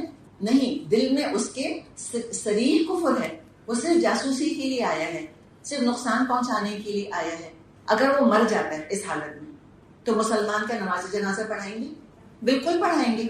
اسے مسلمانوں والا معاملہ کریں گے. مسلمان عورت سے نکاح بھی کر سکتا ہے وہ، لیکن اللہ کی نظر میں کیا ہے؟ صریح کافر ہے، 100% کافر ہے. یہ شعوری نفاق ہے. ایک شخص ایمان ظاہر کرتا ہے اور کفر کو اس نے چھپایا ہوا ہوتا ہے. کسی دنیاوی مصلحت یا فائدے کے لیے زبان سے اقرار کرتا ہے، لیکن دل انکار کرتا ہے، اور دل کے اندر ایکٹیو نفرت ہوتی ہے اسلام کے خلاف، ایکٹیو کراہیت ہوتی ہے مسلمانوں کے خلاف. ایسا شخص منافق ہے. ایسا انسان کلمے کی ڈھال کے پیچھے پناہ لیے ہوئے ہوتا ہے. اس لیے قانونی طور پہ دنیا میں مسلمانوں والا معاملہ ہی کیا جائے گا، لیکن اللہ کی نظر میں وہ ہرگز بھی مومن نہیں. تو یہ تو سمجھے ایک بہت ہی چھوٹی سی ایک کیٹیگری ہے، اس کو ایک طرف رکھ دیتے ہیں. جو دراصل ایشو ہے اس وقت اور جس کا کنسرن مجھ کو اور آپ کو ہونا چاہیے، وہ ہے النفاق الاصغر، چھوٹا نفاق. اس کا تعلق بعض اعمال سے ہے. منافق بنتا کیسے؟ منافق بننے کی ابتدا کہاں سے ہوتی ہے؟ منافق بننے کی ابتدا کلمہ پڑھ کر ہوتی ہے. جو کلمہ ہی نہیں پڑھتا وہ منافق نہیں بن سکتا. اب جب کلمہ پڑھ لیا، سمجھے کلمہ جو ہے وہ ایک بیس لائن ہے، رائٹ؟ یہ ایک بیس لائن ہے، یہ ہے اسلام، داخل ہو گیا اسلام کے اندر. لیکن وہ اس سیدھی راستے کے اوپر قائم نہیں رہ سکتا، یا اوپر جائے گا یا نیچے جائے گا. اگر تو وہ ہجرت کرے گا، جہاد کرے گا، تو مسلم سے اٹھ کر کیا بن جائے گا؟ مومن. یہ اس کے درجے بڑھتے چلے جائیں گے. پھر متقی، وہ بھی تقوی اختیار کرتا جائے گا، مزید ایمان میں اضافہ ہوتا جائے گا، محسن بن جائے گا. تو یہ آگے سے آگے درجے ہیں. اگر ہجرت نہیں کرے گا، اگر جہاد نہیں کرے گا، تو کیا ہوگا کہ وہ مسلم سے پھر منافق بن جائے گا. اور جس درجے کا نفاق ہوگا دل میں اور جس درجے کی نافرمانی ہوگی، اسی حساب سے اس کے درجے اللہ کے ہاں متعین ہو جائیں گے. تو سارے منافق ایک لیول کے نہیں ہیں، جیسے کہ سارے مومن ایک لیول کے نہیں ہیں، سارے کافر ایک جیسے نہیں ہیں. اسی طرح ان کے بھی، منافقوں کے بھی درجے ہیں. صحیح مسلم میں حدیث ہے، آپ صلی اللہ علیہ وسلم نے فرمایا، اربع، 4 چیزیں، من کن فیہ، جس میں 4 یہ خصلتیں ہیں، یہ 4 عادتیں ہیں، جس کے یہ 4 اعمال ہیں، کانا منافقا خالصا، وہ خالص منافق ہے. اور کیا فرمایا آپ نے؟ ومن کانت فیہ خصلۃ منہن، اور اگر کسی میں ان میں سے کوئی ایک عادت موجود ہے، کانت فیہ خصلۃ من النفاق، تو اس میں سے نفاق کی ایک علامت ہے، حتی یدعھا، یہاں تک کہ اس عادت کو چھوڑ دے، اپنی اصلاح کر لے. تو وہ 4 خصلتیں کیا ہیں جس چاروں کے چاروں ہوں گی تو کیا ہوگا؟ پکا منافق. اور ان میں سے 1 یا 2 یا 3 ہوں گی تو اس حد تک کا، اس درجے کا منافق. نمبر 1 اذا حدث کذب، جب بات کرتا ہے جھوٹ بولتا ہے. کمپلسو لائر، ہیبچول لائر، تعریف ہے تو جھوٹ، کہیں دیر کر لی تو جھوٹ، ہر چیز کے اندر بہانے، جھوٹی باتیں، جھوٹے افواہیں، جھوٹ کے ساتھ انتہائی دلچسپی. انسان جو سنتا رہتا ہے وہی بولتا ہے. تو ایک اس کی علامت کہ جب بات کرتا ہے جھوٹ بولتا ہے، جھوٹی قسمیں، جھوٹے بہانے. نمبر 2 اذا عاہد غدر، جب وعدہ کرتا ہے تو وعدہ خلافی کرتا ہے، عہد پورا نہیں کرتا. وَإِذَا وَعَدَ أَخْلَفَ، تیسری چیز جب وعدہ کرتا ہے تو وعدے کی خلاف ورزی کرتا ہے. چوتھی چیز وَإِذَا خَاصَمَ، اور جب لڑائی ہوتی ہے فجر، پھٹ پڑتا ہے، آپ ہی سے باہر ہو جاتا ہے، گالم گلوچ ہاتھا پائی پر ہوتا رہتا ہے، الزام تراشیوں بہتان تراشیوں پر ہوتا رہتا ہے، حد سے بڑھ جاتا ہے. تو یہ 4 عادتیں ہیں، اور یہ عادتیں پکی نفاق کی علامت ہیں. اور ایک اور روایت آتی ہے صحیح مسلم میں، آپ صلی اللہ علیہ وسلم نے فرمایا جس میں یہ 4 عادتیں ہیں پکا منافق ہے. وَإِنْ صَامَ وَصَلَّى وَزَعَمَ أَنَّهُ مسلم، چاہے وہ روزہ رکھے، چاہے وہ نماز پڑھے، چاہے اپنے بارے میں اس کو زوم ہو کہ میں مسلم ہوں، اللہ کی نظر میں مسلم نہیں ہے، اللہ کی نظر میں وہ منافق ہے. قرآن میں بہت سے علامات اللہ تعالیٰ نے بیان کی ہیں. کیوں بیان کی ہیں؟ تاکہ ہم کوئی فیکٹ فائنڈنگ مشن پہ چل پڑیں. ہم کہیں ہاں یہ جو میری نن پکی جھوٹی ہے، یہ تو مجھے پہلے ہی لگتی تھی منافق ہے. وہ فلاں، وہ تو وعدہ کر کے کبھی پورا نہیں کرتے، وہ تو ہیں پکے منافق. نہیں، یہ نہیں کہا ہم سے کہ تم تو ریسرچ پروجیکٹ اپنا بناؤ. یہ تو دراصل کیا ہے کہ اپنے اندر تلاش کرو کہ ہم میں تو کہیں ان میں سے کوئی خرابی موجود نہیں ہے. اور اگر دوسروں کے اندر ہے، خاص طور پہ بچوں کی پرورش کرتے ہوئے ان چیزوں کا خاص الخاص مائیں پھر اور باپ بھی خیال رکھیں اور ٹیچرز بھی خیال رکھیں کہ بچوں کے اندر یہ خرابیاں نہ پیدا ہونے پائیں. حسن بصری رحمۃ اللہ علیہ نے کہا ہے ما خافہ الا مومن، نفاق سے صرف مومن ہی ڈرتا ہے. ابھی ہم نے علامات کے اندر دیکھا تھا نا، اور اس میں ہم نے پھل کے اندر بھی دیکھا تھا کہ مومن ڈرتا ہے نفاق سے. ولا امنہ الا منافق، اور نفاق سے جو امن میں ہوتا ہے وہ صرف منافق ہی ہوتا ہے. صرف منافق کو یقین ہوتا ہے کہ میں منافق نہیں ہوں. ابن ابی ملیکہ رحمۃ اللہ علیہ کہتے ہیں ادرکت 30 من اصحاب النبی صلی اللہ علیہ وسلم، یہ تابعی ہیں، کہتے ہیں میں نبی اکرم صلی اللہ علیہ وسلم کے 30 صحابہ سے ملا، 30 صحابہ سے. اور کیا معاملہ دیکھا؟ کلہم یخاف النفاق علی نفسہ، ان سب کو اپنے بارے میں نفاق کا ڈر تھا. حتیٰ کہ عمر رضی اللہ عنہ، انہوں نے بھی جا کے پوچھا تھا ایک دفعہ حذیفہ رضی اللہ عنہ سے.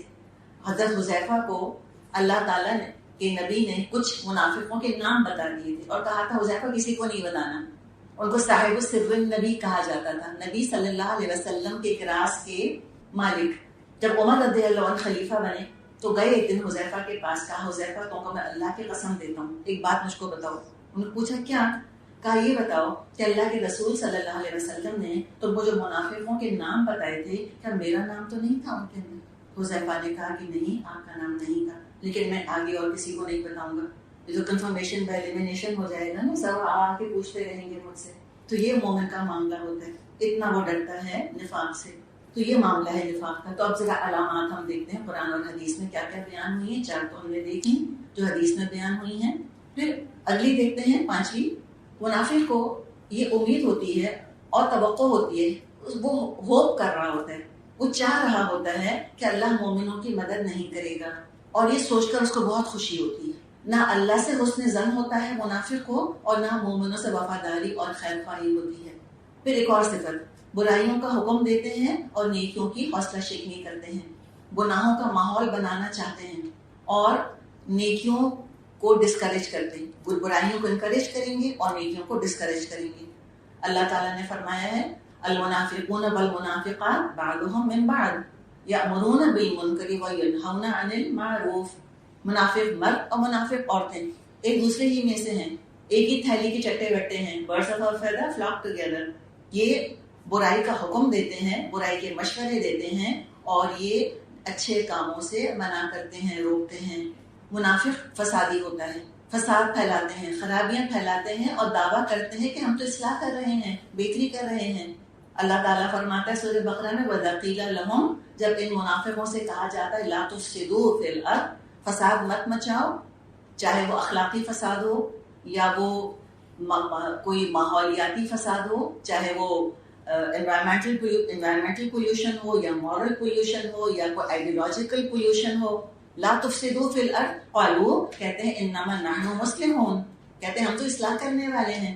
منافق کو نماز بہت بھاری لگتی ہے، اول تو چاہتا ہے پڑھوں ہی نہ، لیکن سوشل پریشر میں آ کے پڑھ لیتا ہے. تو کیسے ہی پڑھتا ہے؟ آپ صلی اللہ علیہ وسلم نے اس کو ڈسکرائب کر کے بتایا کہ بیٹھا رہتا ہے سورج غروب ہونے کا انتظار کرتا رہتا ہے، پھر جلدی سے اٹھ کر کچھ ٹھونگے مار لیتا ہے. پھر 3 دفعہ آپ نے فرمایا تل کا صلاۃ المنافق، تل کا صلاۃ المنافق، تل کا صلاۃ المنافق. تو یہ کیا ہے یہاں پر؟ یہ نہیں کہ نماز پڑھ ہی نہیں رہا، پڑھ رہا ہے لیکن خشوع نہیں، خضوع نہیں، حفاظت نہیں کرتا نماز کی. اب ہم گھر جاتے ہیں اور ہم دیکھتے ہیں کہ ہماری بیٹی، ہمارا بیٹا یا گھر کا کوئی اور فرد، وہ بس عصر کا ٹائم جاتے جاتے انہوں نے نماز پڑھ لی. ہم نے کہا تل کا صلاۃ المنافق، تل کا صلاۃ المنافق، اور 3 ہی دفعہ کہا اور کہا میں نے حدیث پہ عمل کر لیا. یہ کریں گے ہم؟ آج کا دور دیکھ لیں کیا دور ہے. اگر یہ سورج غروب ہوتے ہوتے بھی پڑھ لی غنیمت جانے الحمدللہ، اور ان کو اپ گریڈ کریں. آپ صلی اللہ علیہ وسلم نے کسی پر فتوے نہیں لگائے کہ تم منافق، تم منافق، تم منافق. تو اور آپ کو تو نام پتہ تھے کچھ منافق ہوں گے. تو وہ جب تک وحی نازل ہو رہی تھی یقین کے ساتھ بتایا جا سکتا تھا کہ کون کون منافق ہیں. مثال کے طور پہ عبداللہ بن ابی کو ہم رئیس المنافقین آرام سے کہہ سکتے ہیں، اس لیے کہ وہ ازل من الشمس تھا اس کا نفاق. وحی کا دور ختم ہو گیا، اب کوئی کسی کے بارے میں نہیں کہہ سکتا کہ فلاں شخص منافق ہے. اور اللہ نہ کرے کبھی ہم کسی پر، خاص طور پہ اپنے سگے رشتہ داروں پر اس طرح کے فتوے لگانے لگ جائیں، لیکن اپنے بارے میں محتاط ہوں کہ مجھ کو وقت پہ اول وقت نماز پڑھنے کی انشاءاللہ تعالیٰ کوشش کرنی چاہیے. اور ایک اور ان کی صفت کیا بتائی؟ وَإِذَا قَامُوا إِلَى الصَّلَاةِ قَامُوا كُسَالَىٰ، جب نماز کے لیے اٹھتے کسمساتے اٹھتے ہیں، بالکل دل نہیں چاہ رہا ہوتا نماز پڑھنے کا. کبھی کبھار انسان بہت تھکا ہوا ہوتا ہے، وہ الگ معاملہ ہے، لیکن نمازوں میں ذرا دل نہیں لگتا. پھر ایک اور ان کی صفت، دیکھنے اور سننے میں بڑے امپریسو ہیں، بڑا چاں ہوتا ہے، بڑا کرزمہ ہوتا ہے ان کے اندر. ایلیٹس میں سے بھی ہوتے ہیں اور غریبوں میں سے بھی ہوتے ہیں، لیکن زیادہ تر امیروں میں سے ہوتے ہیں. اللہ تعالیٰ نے فرمایا وَإِذَا رَأَيْتُهُمْ تُعْجِبْكَ أَجْسَامُهُمْ، اے نبی صلی اللہ علیہ وسلم آپ ان منافقوں کو دیکھیں تو ان کا حال بولیے آپ کو بڑا بھلا لگے، تعجب میں ڈال دے، امپریس کر دے آپ کو. وَإِن يَقُولُوا تَسْمَعْ لِقَوْلِهِمْ، بات کریں تو بس سنتے رہیں بات. ایسے چر زبان بات کرنے کا وہ طریقہ کہ بس انسان سنتا ہی رہے. سورہ منافقون آیت نمبر 4 میں یہ آتا ہے. لا علمی اور بری صحبت بھی نفاق کا سبب بنتی ہے. ان پڑھ ہوتے ہیں، ان پڑھ بھی منافق ہوتے ہیں. اللہ تعالیٰ نے فرمایا وَمِمَّنْ حَوْلَكُم مِّنَ الْأَعْرَابِ مُنَافِقُونَ وَمِنْ أَهْلِ الْمَدِينَةِ، کہ اعراب جو کہ بدو قسم کے ہیں ان میں بھی نفاق ہے، اور مدینے کے لیے کہ جو شہروں کے رہنے والے ہیں ان میں بھی نفاق ہوتا ہے. ایک اور ان کی علامت ہوتی ہے کہ دین کے کام اور دین کی خدمت کے وقت بہانے بنا کر الگ ہو جاتے ہیں. نہ دین کے لیے پیسہ لگاتے ہیں نہ وقت لگاتے ہیں، اور بہانے بناتے ہیں. شغلتنا اموالنا و اہلنا، ہمیں تو ہمارے مالوں اور ہمارے گھر والوں نے بہت ہی مصروف کر لیا، ہمارے پاس تو ٹائم ہی نہیں ہے دین کے لیے وقت نکالنے کا. اللہ کے رسول اور شریعت کی تحقیر کرتے ہیں اور مذاق اڑاتے ہیں. لئن سألتہم، اے نبی آپ ان سے اگر پوچھیں کہ یہ کیا باتیں کر رہے تھے، یہ اللہ یقولون، البتہ ضرور کہیں گے انما کننا نخوض ونلعب، ہم تو بس ایسے ہنسی مذاق کر رہے تھے اللہ کے بارے میں، لطیفے رسول کے بارے میں، جنت جہنم کے بارے میں، فرشتوں کے بارے میں، مومنوں کا مذاق اڑانا. تو کہتے تھے ہم تو بس یہ لائٹ فیل میں باتیں کر رہے ہیں، آپ میں تو سینس آف ہیومر ہی نہیں ہے، آپ تو اتنا سیریس ہو جاتے ہیں ہر چیز کے اندر. سپورٹ ساری مجلس کا مزاق خراب کر دیا آپ نے سنجیدگی سے. اللہ تعالیٰ کیا پوچھتا ہے؟ قل، اے نبی ان سے پوچھیے، اب باللہ، کیا اللہ کے ساتھ، وہ آیات ہی اور اس کے آیات کے ساتھ، وہ رسول ہی اور اس کے رسول کے ساتھ کنتم تستہزئون، تو مذاق اڑاتے ہو. لا تعتذروا، اب معذرتیں پیش مت کرو. قد کفرتم بعد ایمانکم، تم کفر کر چکے ہو اپنے ایمان کے بعد. یہ کس کو کافر کہا گیا؟ ابو جہل کو نہیں، بلکہ منافقوں کی بات کی جا رہی ہے. پھر مومنوں کو صدقہ خیرات دینے پر تانے دیتے ہیں. اگر غریب دین پر عمل کرے کہتے ہیں کہ ہاں religion is for the have nots. جب دنیا میں کچھ ہے ہی نہیں ان کے پاس تو اللہ اللہ نہیں کریں گے تو اور کیا کریں گے. جب امیر دین پر عمل کرتے ہیں ان کو تانے دیتے ہیں. کہ ہاں ان کو تو کوئی فکر ہی نہیں ہے، ابھی تو ان کے پاس تو فرصت ہی فرصت ہے، اب یہ کورس جوائن نہیں کریں گے، یہ دین کا نام نہیں لیں گے تو اور کون کرے گا، یہ نئی ہابی نکلی ہے ان کی، ڈرائنگ روم درسز والا کراؤڈ. ایسے تانے دیتے ہیں پھر ان کو. افواہیں پھیلانا، سنسنی پھیلانا، مسلمانوں میں انتشار پیدا کر دینا، رومرز پھیلاتے رہتے ہیں اور لوگوں کو گھبرا دیتے ہیں. پھر کی ایک علامت ہوتی ہے کافروں سے اور اسلام کے دشمنوں سے دلی محبت اور دوستی ہوتی ہے. یہ تو پکا نفاق ہے. جو آپ کو یہاں پہ علامات بتائی جا رہی ہیں ان میں سارے درجے ساری کیٹیگریز موجود ہیں. ہلکا پھلکا منافق بھی اور پکا بھی منافق شامل ہے. اب جو اسلام کے دشمنوں سے باقاعدہ دوستیاں کرے اور اسلام کو گرانے اور ہرانے کے لیے باقاعدہ کوششیں کرے، اس کے نفاق میں کیا شک ہے؟ وہ تو سب سے زیادہ بدترین قسم کا منافق ہے. کنجوس ہوتے ہیں، یہ نفاق کی خاص علامت ہے، کنجوسی. صدقہ خیرات زکوٰۃ اسلام کی سربلندی کے لیے پیسہ خرچ نہیں کرتے. یقبضون ایدیہم، اپنے ہاتھ بند کر لیتے ہیں اور اپنے دکھاوے کے لیے، تبذیر کے لیے، اسراف کے لیے پیسہ ہی پیسہ شادیوں پہ اڑائیں گے، اپنی تفریح پر اڑائیں گے، دکھاوے کے لیے خرچ کریں گے. لیکن جب ان سے دین کے لیے کوئی پیسہ مانگے کہتے ہم تو بہت فائنینشلی ٹائٹ ہیں آج کل، زکوٰۃ تک دینے کے لیے ان کے پاس پیسہ نہیں ہوتا. اچھا، ہم نے مومنوں کی صفت دیکھی تھی، والذاکرین اللہ کثیرا والذاکرات، کثرت سے اللہ کو یاد کرنے والے مرد اور کثرت سے اللہ کو یاد کرنے والی عورتیں. اللہ تعالیٰ نے منافقوں کے بارے میں فرمایا ہے وَلَا يَذْكُرُونَ اللَّهَ إِلَّا قَلِيلًا، اللہ کو بہت ہی کم یاد کرتے ہیں، اللہ کا نام ان کی زبان پہ نہیں آتا. اللہ رسول کے وعدوں کو جھوٹا سمجھتے ہیں. مَا وَعَدَنَا اللَّهُ وَرَسُولُهُ إِلَّا غُرُورًا، کہتے ہیں اللہ اور اللہ کے رسول نے جھوٹے وعدے کیے ہیں ہم سے.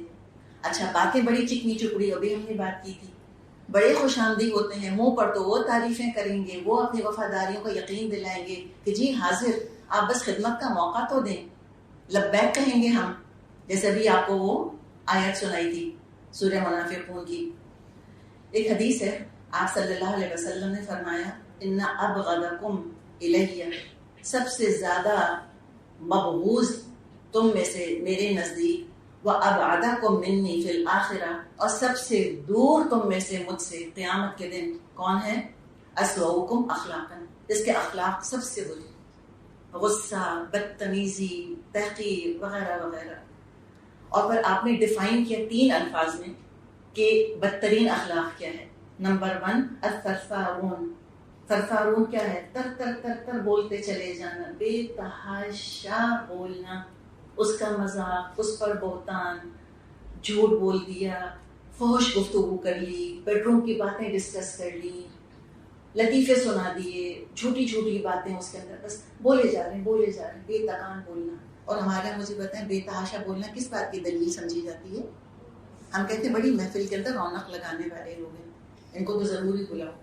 الثرثارون. نمبر 2 المتفیہقون.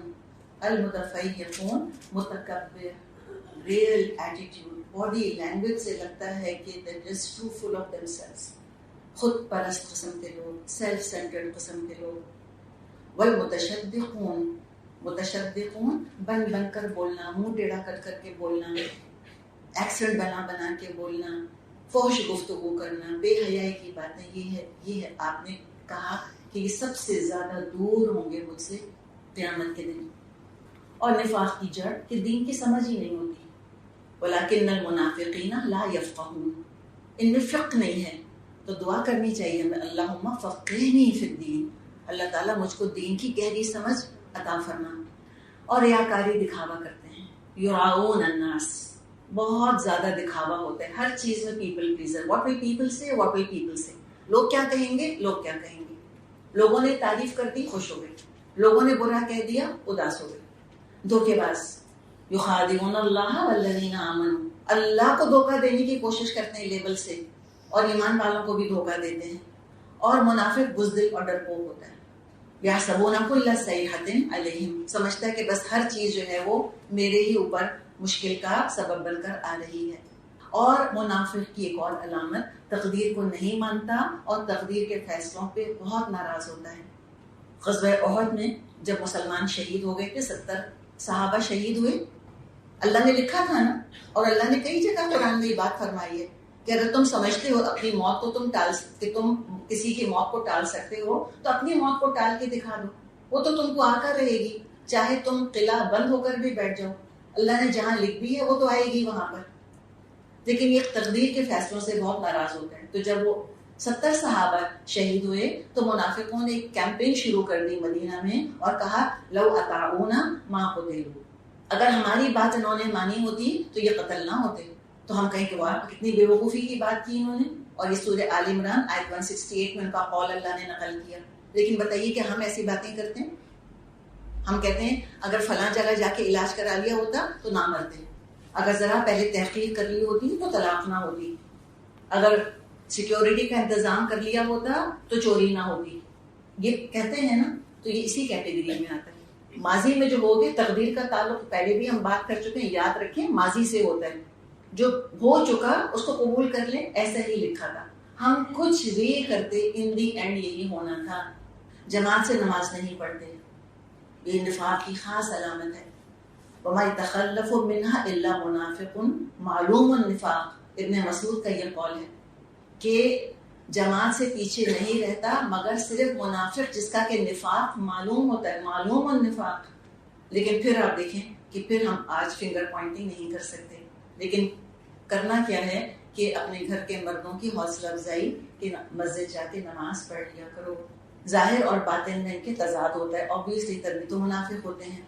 لوگوں کے سامنے بہت اچھے بنتے ہیں، وہ بھی ہم دیکھ چکے ہیں، اور چھپ چھپ کے گناہ کرتے ہیں، پیپل کانشیس، پیپل پلیزر، اور مومنوں کی خوب غیبت کرتے ہیں، خوب برائیاں کرتے ہیں، اور ان کو انتہائی درجے کا بے وقوف سمجھتے ہیں مومنوں کو۔ کہ ان کو دیکھو ذرا کیسے بے وقوف لوگ ہیں، کیسے اپنی دنیا کو خراب کر رہے ہیں۔ جیسے کہ اللہ تعالیٰ فرماتا ہے وَإِذَا قِيلَ لَهُمْ آمِنُوا كَمَا آمَنَ النَّاسُ، جب ان سے منافقوں سے کہا جاتا ہے ایسے ایمان لاؤ جیسے کہ لوگ ایمان لائے ہیں، جیسے ابو بکر، عمر، عثمان، علی رضی اللہ عنہم ایمان لائے ہیں، قالوا کہتے ہیں أَنُؤْمِنُ كَمَا آمَنَ السُّفَهَاءُ، کہ ہم ایسے ایمان لائیں جیسے بے وقوف ایمان لاتے ہیں، ہم نہ دنیا دیکھیں نہ دائیں نہ بائیں، جو محمد کہیں ہم کرنا شروع کر دیں، جو قرآن کا حکم آئے ہم عمل شروع کر دیں۔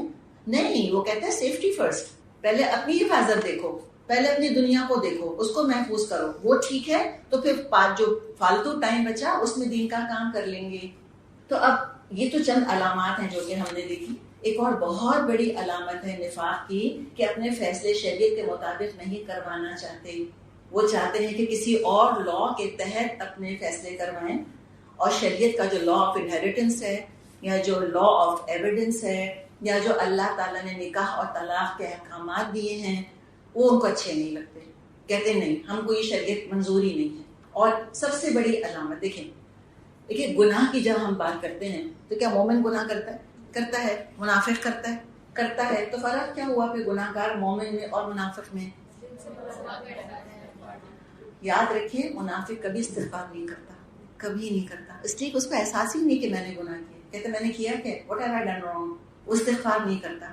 اور سب سے زیادہ جو اسلام کو نقصان پہنچایا ہے وہ منافقوں نے پہنچایا ہے آستین کے ساتھ۔ تو بات یہی ہے کہ اسلام قبول کر کے یا ایک شخص مومن بنے گا یا منافق بنے گا۔ ہجرت، جہاد، انفاق کرتے رہنے سے، اور یہ ون ٹائم چیز نہیں ہے، ہجرت، جہاد، انفاق کا مطلب ہے مال خرچ کرنا، بلکہ علماء کہتے ہیں نفاق کا علاج انفاق۔ اگر نفاق محسوس ہوتا ہے انفاق شروع کر دو، اور یہ کرتے ہی رہنا ہوگا۔ تو ہجرت، جہاد، انفاق کرتے رہنے سے مومن بنے گا، اور ان سے فرار حاصل کرنے والا منافق بنے گا۔ اچھا، سارے منافق ایک لیول کے نہیں، ایسے منافق ہوتے ہیں کہ شروع میں جب اسلام کا ذکر سنتے ہیں، اس کی تعلیمات سنتے ہیں تو دل کو اچھی لگتی ہیں، اٹ اپیلز ٹو دیم، کہتے ہیں یس دیٹ میکس سینس، قبول کر لیتے ہیں، کلمہ پڑھ لیتے ہیں۔ جب اسلام کے عملی تقاضے سامنے آتے ہیں پھر پیچھے ہٹنا شروع ہوتے ہیں۔ وہ چاہتے اسلام نافذ ہو جائے، خود بخود ہو جائے، مجھے قربانی نہ دینی پڑے، مجھ سے کوئی تقاضا نہ کرے کہ مال پیش کرو، جان پیش کرو۔ اور ہم جانتے کہ پورا قرآن انہی دو تقاضوں سے گونج رہا ہے۔ مدینے میں تو 10 سال پکار یہی تھی، انفقو، جاہدو، قاتلو، یہی تھا، خرچ کرو، جہاد کرو، قتال کرو، جان ہتھیلی پہ رکھو، حاضر ہو جاؤ۔ وہ چاہتا ہے خود بخود ہو جائے، اور جب خود بخود obviously نہیں ہوتا، اس سے تقاضا کیا جاتا ہے تو ریزنٹمنٹ آتی ہے اس کے اندر۔ پہلے جھوٹ بولتا ہے، جھوٹے بہانے، پھر جھوٹی قسمیں کھانا شروع کرتا ہے. اس کے بعد جو لوگ دین میں آگے بڑھ رہے ہوتے ہیں ان سے دشمنی ہو جاتی ہے کہ بھئی سارے کے سارے بیٹھے رہ جائیں تو کوئی بھی نمایاں نہیں ہوگا، لا عملی کی وجہ سے، بے عملی کی وجہ سے. تو اس کو پھر آگے بڑھنے والوں سے چڑ ہوتی ہے کہ یہ آگے کیوں بڑھ رہے ہیں. اور کٹر منافق جو شعوری منافق ہوگا اس کے حق میں تو رسول اللہ صلی اللہ علیہ وسلم کا استغفار بھی قبول نہ ہوگا. سورہ توبہ میں اللہ تعالیٰ فرماتا ہے آیت نمبر 80 استغفر لہم او لا تستغفر لہم، اے نبی آپ استغفار کیجئے ان کے لیے یا نہ کیجئے. ان تستغفر لہم 70 مرہ، آپ اگر 70 دفعہ بھی ان کے لیے استغفار کریں گے فلن یغفر اللہ لہم، اللہ ہرگز نہیں بخشے گا ان کو. جب دنیا میں اللہ تعالیٰ نے یہ بات فرما دی تو آخرت میں شفاعت کا سوال ہی پیدا نہیں ہوتا کہ وہ قبول ہوگی، نہیں ہوگی. اور کیوں اللہ تعالیٰ نے اتنی سخت سزا رکھی ہے؟ ذالک بأنہم کفروا باللہ ورسولہ، انہوں نے کفر کیا اللہ اور اس کے رسول کا، اطاعت کا حق ادا نہیں کیا جیسے کہ ادا کرنا چاہیے تھا. تو اللہ کی نظر میں یہ ایمان والے نہیں ہیں. اب یہ منافق کون ہیں؟ پناہ مانگے ہم اللہ سے. عمل کا دروازہ کھلا ہے. وہ انسامہ وصلی وزعم انہ مسلم، چاہے وہ روزہ رکھے، نماز پڑھے اور گمان کرے کہ وہ مسلم ہے، اللہ کی نظر میں کافر ہے. عمل کا دروازہ کھلا ہے. یہ جو منافق ہیں مدینے کے، یہ کیا مسجد نبی میں نماز پڑھتے تھے؟ جی ہاں. کس کی امامت میں پڑھتے تھے؟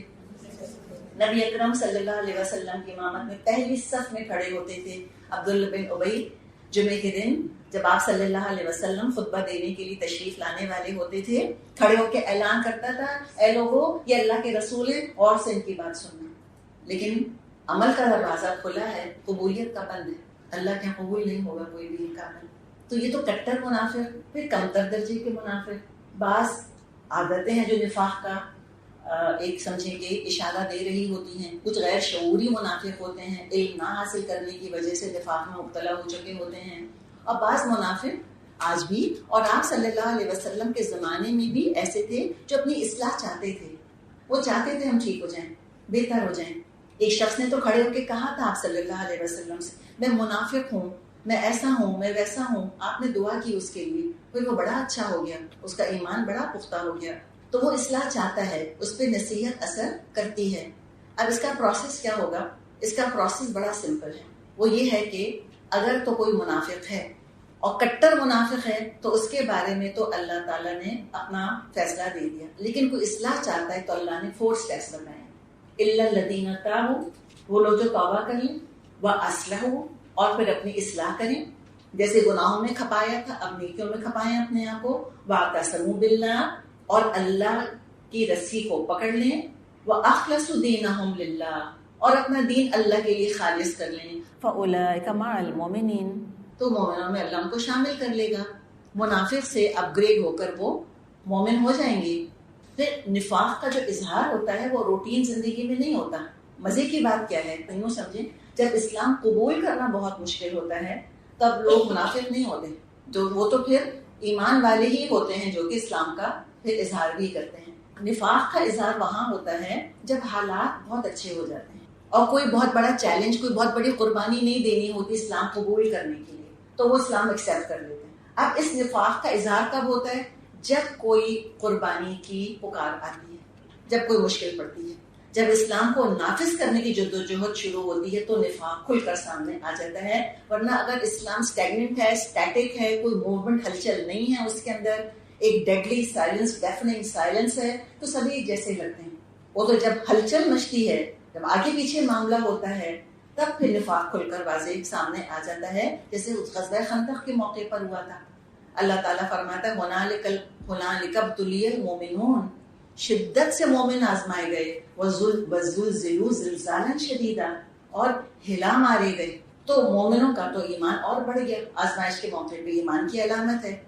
اور منافقوں نے کیا کہا تھا؟ ما وعدنا اللہ ورسولہ الا غرورا، اللہ اس رسول نے تو جھوٹے وعدے کیے تھے اور بھاگ نکلنے کو تیار تھے وہ. تو یہ نفاق کا عمل ہی ایک دن میں مکمل نہیں ہوتا، غیر شعوری نفاق کا. اللہ تعالیٰ فرماتا ہے ان الذین آمنوا ثم کفروا ثم آمنوا ثم کفروا ثم ازدادوا کفرا. وہ لوگ جو ایمان لائے پھر کفر کیا، پھر ایمان لائے پھر کفر کیا. اور یہ کفر کیا ہے؟ یہ اندرونی کفر ہے، سامنے نظر نہیں آ رہا. پھر کفر میں بڑھتے چلے گئے.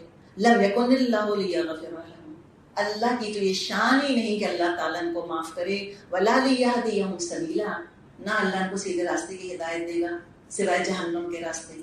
اور یہ جو پروسیس ہے یہ رفتہ رفتہ انسان کو منافق بناتا ہے.